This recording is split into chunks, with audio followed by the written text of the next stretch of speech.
नई pension scheme लागू किए जाने के खिलाफ पिछले 3 दिनों से महाप्रबंधक कार्यालय के सामने चल रही रेल कर्मचारियों की भूख हड़ताल गुरुवार को खत्म हो गई। वेस्ट सेंट्रल रेलवे मजदूर संघ के बैनर तले हुए इस देशव्यापी आंदोलन के जरिए रेल कर्मचारियों ने सरकार को चेतावनी देने की कोशिश की।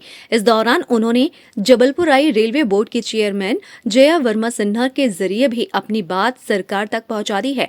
वहीं हड़ताल के समापन पर वेस्ट सेंट्रल रेलवे मजदूर संघ के नेताओं ने कहा कि यह भूख हड़ताल तो सिर्फ सांकेतिक थी। अभी भी अगर सरकार ने उन्हें पुरानी पेंशन स्कीम का लाभ नहीं दिया तो वह इसे लेकर हर तरह का आंदोलन करने के लिए तैयार हैं। यदि ट्रेनों के पहिए भी रोकना पड़े तो वे इससे पीछे नहीं हटेंगे।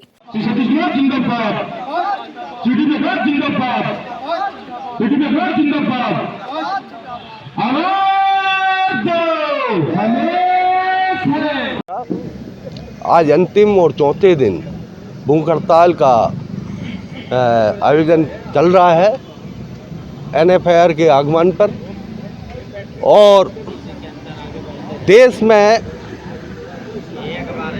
बेरोजगारी का आलम है। NPS के विरोध में, क्योंकि भारतीय रेल का एक एक कर्मचारी अपनी पूरी शिद्दत से और यहाँ तक कुर्बानी देके इस देश की रेल को चलाने का काम करता है, और तो उसके बुढ़ापे का भी ध्यान भारत की सरकार को रखना चाहिए।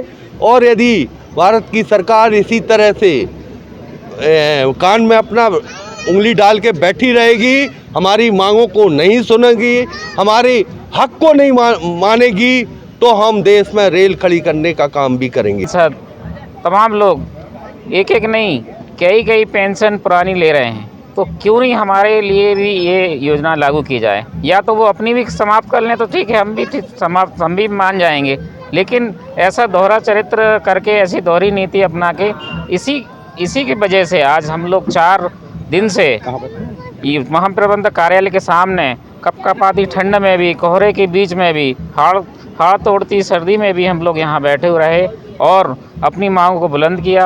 CRB महोदया भी आई थी, उनके सामने भी हमने अपनी बात को रखा। वो हमें उम्मीद है कि वो भी रेल मंत्रालय तक भी हमारे युवा कर्मचारी की बात पहुंचाएंगी। और ये तो अभी सांकेतिक भूख हड़ताल था। आगामी समय में जो भी हमारा शीर्ष नेतृत्व आदेश देगा, हो सकता हमें ट्रेन के पहिए रोकना पड़े। इस देश की जो जीवन रेखा कहलाती है ट्रेन, उसको भी रोकने का काम करना पड़े, तो उससे भी हम लोग पीछे नहीं हटेंगे। सतीश कुमार।